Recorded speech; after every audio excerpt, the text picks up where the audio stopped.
안녕하세요. 저는 현재 강북구에 거주하는 곧 70을 바라보고 있는 남자입니다. 지금껏 바쁘게 살다가 이제야 노후를 좀 즐기고 있는데요. 저는 항상 이 라디오를 들으며 하루를 시작합니다. 사연을 듣다 보면 정말 다양한 일들이 존재하더군요. 화가 나는 사연도 있고 정말 감동적인 사연도 있고요. 제가 이렇게 사연을 보내게 된 이유는 2달 사이에 분노와 감동을 모두 겪게 되었기 때문이에요. 저는 제일 가까운 사람한테 배신도 당하고 인생에서 제일 고마운 사람을 만나게 되어서요. 저희 어머니는 제가 10살이 되던 해 병으로 돌아가셨어요. 아버지는 혼자서 하나밖에 없는 아들인 저를 키우셨고요. 다행히도 아버지가 하시던 사업이 잘 돼서 전 부족함 없이 클 수 있었어요. 그런데 아들은 아버지 팔자를 담는 건지 저 또한 아내가 병으로 일찍 세상을 떠났어요. 그래서 저는 혼자서 아들 하나와 딸 하나를 키워야 했고요. 한동안 아내의 빈자리가 너무 크게 느껴졌어요.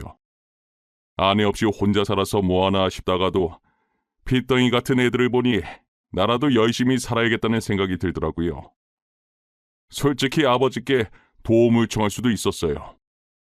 아버지는 사업을 하시니 돈이 많으니까요. 하지만 저는 아버지께 의지하고 싶지 않더라고요. 저는 제 힘으로 자식들을 키우고 싶었어요. 아내의 사망 보험금으로 조그만 음식 사업을 하기 시작했어요. 아무래도 아버지 도움 없이 하려고 하니 처음엔 인맥이 없어서 반응이 별로 없더라고요. 하지만 어떤 은인을 만나게 되면서 새로운 소스도 개발하고 재료도 조금씩 바꿔보면서 점차 제 가게가 입소문나기 시작하더라고요.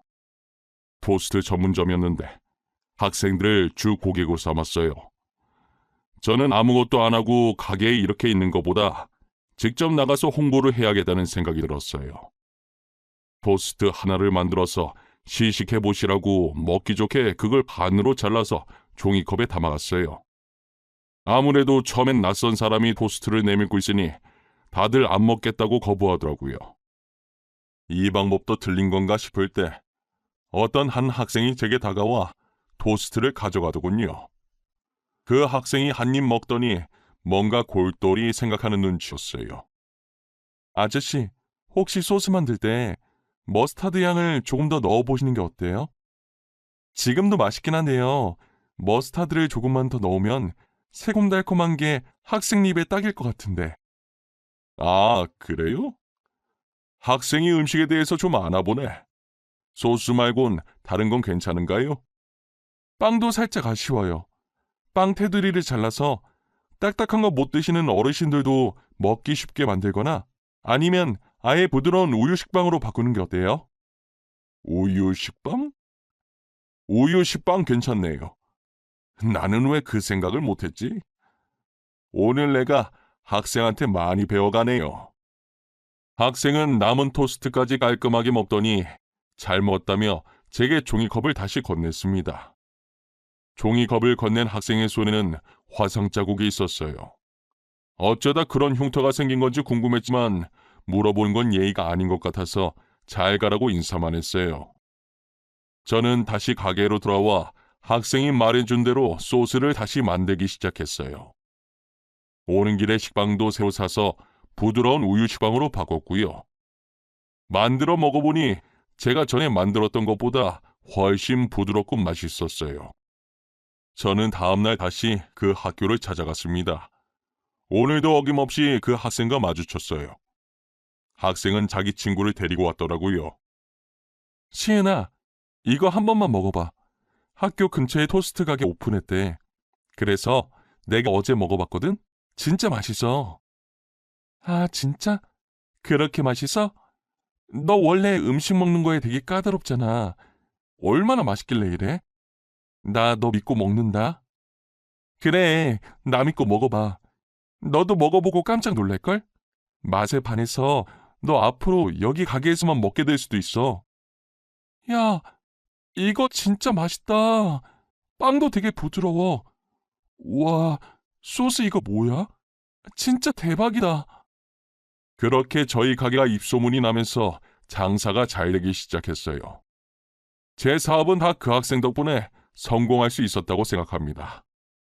저는 또 학교를 찾아갔었는데 아무리 기다려도 그 학생이 보이지 않는 거예요.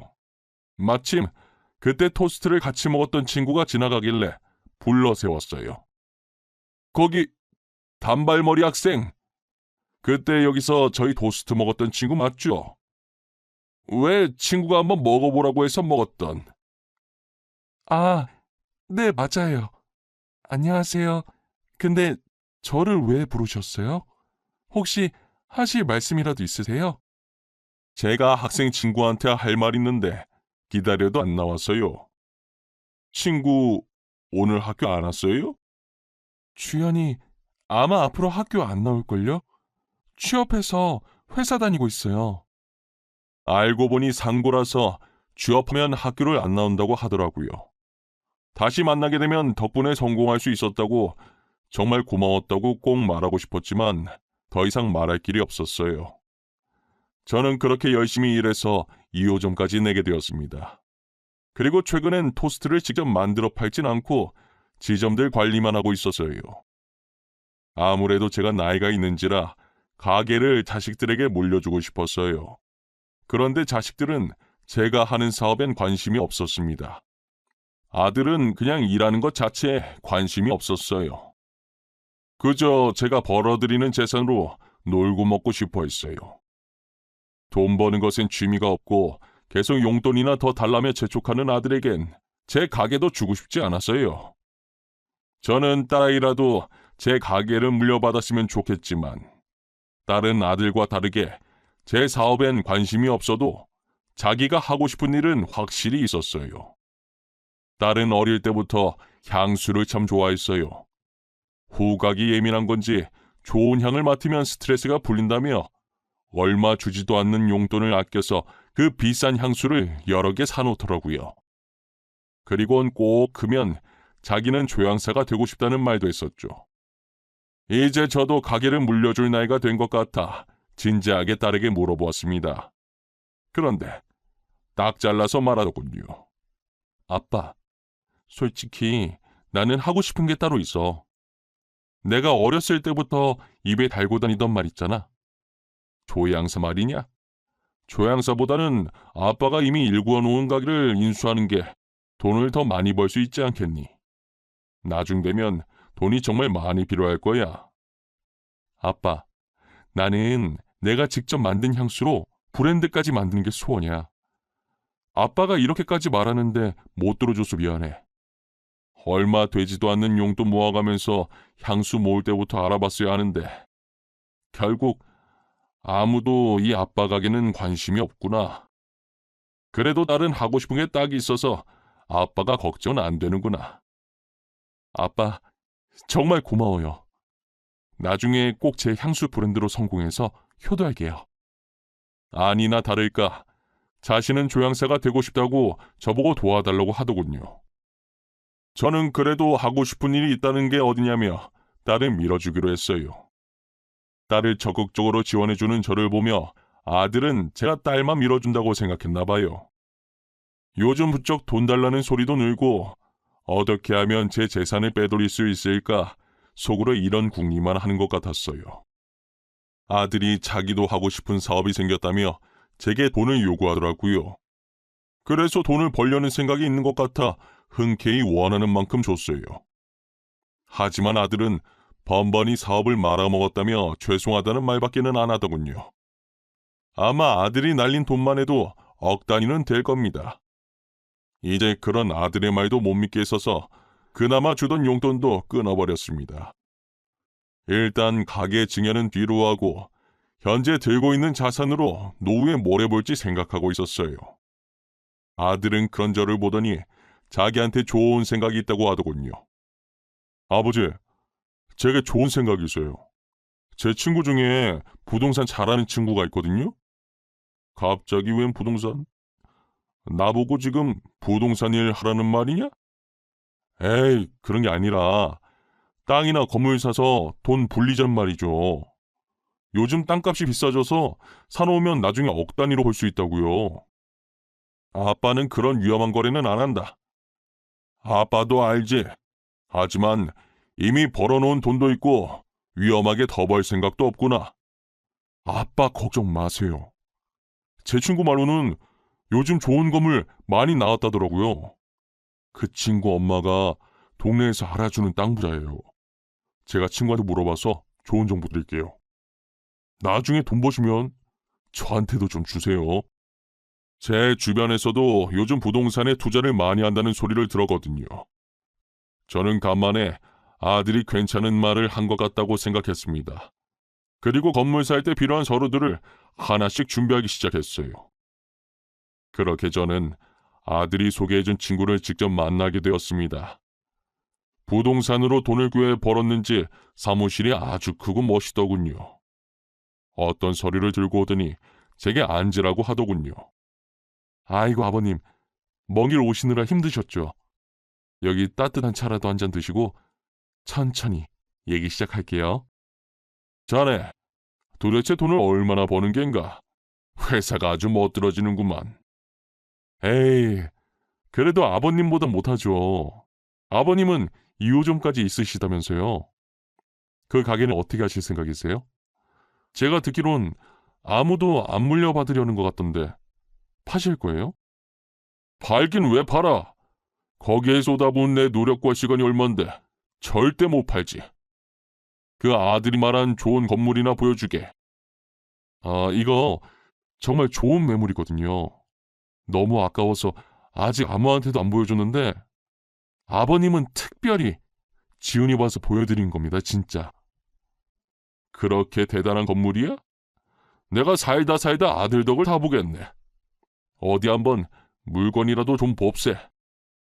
저는 당시 아무한테나 안 주는 정보라는 말에 솔깃해서 열심히 아들 친구의 말을 들었던 것 같아요. 하지만 사람 일은 모르는 것이라 조금만 생각해보고 다시 연락 주겠다고 하고 나왔습니다. 저는 아들 몰래 딸아이 방으로 들어가 딸에게 낮에 있었던 부동산 얘기를 했어요. 딸은 제 말을 듣고 표정이 점점 일그러지더니 어딘가 기분이 좋지 않은 모양이더라고요. 아빠가 땅을 사든 건물을 사든 아빠 돈이니까 나는 상관없어. 근데 너무 성급하게 사지는 마. 제대로 알아보고 결정해. 네 오빠가 직접 소개해준 친구인데 무슨 일 생기기야 하겠어. 어련히 알아서 잘해주겠지. 난 솔직히 우리 오빠지만 속을 알 수가 없는 사람이라 걱정돼. 맨날 사고만 치고 다녔잖아. 끼리끼리란 말도 있는데 친구도 이상한 사람일 것 같아. 그래도 네 오빠인데 그런 식으로 말하지 마라. 아무리 못난 아들이라도 설마 애비한테까지 이상한 짓 하고 그러겠어? 딸이 제게 돈과 관련한 일들은 가족이라도 뭐든 의심해보라고 하더군요. 저는 딸아이의 말도 맞다고 생각해서 결국 사려 했던 건물은 보류하기로 결정했습니다. 아들 친구에게 일단 조금만 더 생각해보고 싶다며 의사를 밝혔어요. 얼마 지나지 않아 아들이 제 방으로 뛰어 들어오더군요. 아버지, 방금 친구한테 전화 받았는데 건물 안 사신다고 하셨다면서요? 진짜예요? 그 아까운 걸 진짜 안 사실 거예요? 그래. 그래도 거래는 신중하게 해야 되니 네 친구한테는 더 생각해보겠다고 말했지. 아니, 그 좋은 건물을 도대체 왜 안 사시는 건데요? 친구가 진짜 아까운 매물이라 아무한테도 안 보여주고 아버지한테만 보여줬다고 하던데. 아무리 좋은 매물이라도 내가 안 사고 싶으면 안 사는 거지 무슨 문제 있냐? 아버지, 왜 이렇게 답답하게 구세요? 이런 좋은 기회 흔치 않아요. 왜 바보같이 이 기회를 안 잡으려고 하시냐고요? 그 건물이 그렇게 좋으면 네가 대신 사거라. 난 살 마음이 없으니까. 그리고 더 이상 할 말도 없다. 이제 그만 방에서 나가렴. 아들은 하루가 멀다 하고 제 귀에 딱지가 않도록 잔소리를 퍼붓더군요. 그러면 그럴수록 저는 건물 사고 싶은 마음이 더 사라져갔어요. 어느 날 딸은 누가 쫓아오기라도 하는 듯 헐레벌떡 집에 들어오더니 집에 아들이 없다는 것을 확인하고 제 방에 들어오더라고요. 아빠, 혹시 그 건물 샀어? 저번에 오빠 친구가 말한 그 건물 말이야. 아직 안 샀는데 왜? 네 오빠가 너한테 나 좀 설득해보라 시키더냐? 그게 아니고 일단 안 산 거지? 다행이다. 아빠, 그 건물 절대 사지 마. 무슨 일이 있어도 사지 마. 알겠지? 뭐 때문에 네가 이렇게까지 흥분하는 거냐? 하도 네 오빠한테 시달려서 사고 싶은 마음도 사라졌다. 오빠 진짜 미친 거 아니야? 어떻게 아빠한테 사기칠 생각을 하냐고. 내가 찝찝해서 경찰인 친구한테 좀만 알아봐 달라고 부탁해단 말이야. 근데 지금 그 건물 주인도 난리래. 도대체 무슨 일인데 그래? 네 오빠가 나한테 사기를 쳐? 무슨 사기? 오빠 친구라는 놈이 글쎄 사기꾼이래. 아빠한테 보여준 건물로 사기치고 다녔다니까? 내가 이상하다고 했잖아. 진짜 뒤가 구리 놈이었어. 딸 말대로 아들 친구가 제게 보여준 건물은 주인이 따로 있었어요. 그리고 내놓지도 않은 자기 건물에 사람들이 찾아와서는 이 건물 자기들이 샀다고 난리치고 있나 봐요. 건물주도 지금 일 때문에 골치 아프다 하더라고요. 알고 보니 아들이 저한테 사기쳐서 돈을 빼돌리려는 계획이었대요. 친구한테 어느 정도 돈을 떼주고 자기가 다 가질 생각으로요. 제가 사기당한 걸 알게 되면 그래도 아들 친구인데 봐달라는 식으로 저를 달래려는 생각까지 했대요. 그런데 아들이 잠깐 그 사기꾼 친구랑 만나는 도중에 경찰이 들이닥쳐서 아들놈도 공범으로 같이 잡혀갔습니다. 아들은 저한테만 사기치고 빠지려고 했다고 억울해 하더군요. 어리석은 아들놈은 자기 친구가 정말로 사기꾼일 줄은 몰랐던 거죠. 아들 친구는 말로만 듣던 사기전과 산범이었습니다. 저 친구한테 당한 피해자도 정말 많았어요. 전 버르장머리 없고 무능력한 아들이 꼴보기 싫어서 집에서 쫓아냈습니다. 아들도 친구와 같이 고소를 당했다고 하더라고요. 고소를 당하든 말든 신경도 안 썼습니다. 저는 이제 아들 없다고 생각하려고요. 한동안 시끄러웠던 집안이 시간이 지나면서 다시 잠잠해졌습니다. 저는 다시 가게를 어떻게 해야 할까 곰곰이 생각하다가 갑자기 몇십 년 전 제게 소스를 알려줬던 학생이 생각났어요. 하지만 그 학생을 찾고 싶어도 학생의 이름조차 기억나지 않아 찾을 방법이 없었어요. 그러다 저는 우연히 그 학생을 찾게 되었습니다. 딸과 외식을 하려고 어느 고깃집에 들어갔어요. 거기서 홀서빙으로 일하고 계시던 여성분이었어요. 그분께서 반찬을 주려고 저희 테이블로 오셨는데 반찬을 건네주는 손에 그때 그 학생과 똑같은 화성 흉터가 있는 게 아니겠어요. 실례합니다. 혹시 땡땡 고등학교 다니시던 분 아니신가요? 네, 맞아요. 어떻게 아셨어요? 저랑 아시는 분이신가요? 선생님이세요? 아니요. 선생님은 아니고요. 그 학교 앞에 있던 토스트 가게 기억하세요? 종이컵에 시식해보라고 하면서 홍보하고. 토스트라. 아, 기억나세요. 제가 그때 주제넘게 훈수 두고 그랬었는데 그 가게 사장님이세요? 저는 몇십 년이 지나 드디어 그 학생과 재회를 하게 되었습니다. 다시 보게 되니까 너무 반갑더라고요. 그분도 저를 알아보시더니 반갑게 아는 척 해주시고요. 다시 학교로 찾아갔었는데 취직해서 이제 학교 안 오신다고 하더라고요. 회사 그만두고 여기 사장님 되신 거예요? 아니요, 알바생이에요. 그때 저희 아버지가 사업하셔서 아버지 회사로 들어간 거였어요. 지금은 사업이 망해서 아르바이트나 하면서 지내요. 괜찮으시면 저랑 같이 일하지 않으실래요? 그 토스트 가게는 주연 씨 아니었으면 진작 망했을 거예요. 아, 제가 뭐 한 게 있다고요. 원래 사장님 토스트 맛있었어요. 제가 아니었더라도 분명 잘 됐을 거예요. 아닙니다. 주연 씨가 알려주신 대로 해서 잘 된 거예요. 친구들한테 홍보도 많이 해주셨잖아요. 그러니 저희 가게는 주연 씨 덕분에 큰 거죠. 계속되는 저의 설득에 주현 씨는 저희 가게로 오시기로 하셨어요. 저는 이 가게를 꼭 주현 씨에게 드리고 싶었습니다. 당연히 주현 씨는 받지 않겠다고 하시겠지만요. 저는 주현 씨에게 인수인계 끝나는 대로 가게에서 물러나려고 합니다. 이제 나이도 많이 들었고 딸과 함께 쉬고 싶어요. 그게 무슨 소리세요, 사장님? 자식분들한테 물려주셔야지 이 가게를 왜 저한테 주세요? 제 자식들은 이 가게에 관심이 없습니다. 딸은 따로 하고 있는 사업도 있고요. 이 가게는 주현 씨가 만든 거나 다름이 없어요. 그리고 저도 주현 씨라면 믿고 떠날 수 있을 것 같고요. 주현 씨는 계속 사양하다가 결국 두 손 두 발 다 들고 제 뜻대로 가게를 받으셨습니다. 딸은 제게 그동안 수고했다고 이제 가장의 무게를 내려놓으라고 하더군요. 지연아, 가게 말이다. 그거 주현 씨한테 증여했단다. 그분 없었으면 이 가게가 지금껏 잘 될 수 없었어. 잘했어. 나는 그 선택 정말 잘했다고 생각해. 지금껏 혼자 우리 키운다고 고생했어. 나 이제 쉬어도 되겠지? 조금 더 버티다가 쉴 걸 그랬나? 아니야. 아빠는 쉬어줄 필요가 있어. 걱정하지 마. 앞으로는 내가 아빠 잘 모실 거니까. 딸은 제게 정말 잘했다고 이제 아무 걱정하지 말라고 하네요.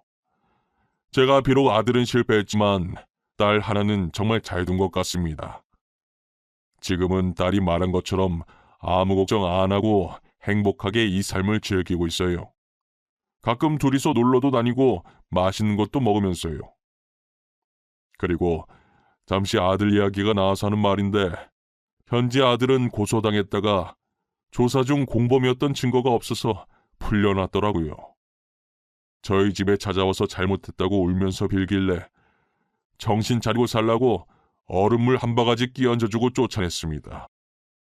감히 어떤 자식놈이 부모를 상대로 사기를 치려고 하나요? 저는 절대 이 일을 그냥 넘어갈 수가 없어요. 여러분들은 절대 제 아들놈처럼 부모님한테 이러시면 안 됩니다. 나중에 후회하지 마시고 살아가실 때 더 잘해주세요. 제 이야기는 여기까지입니다. 들어주셔서 감사합니다. 다들 행복한 하루 보내세요.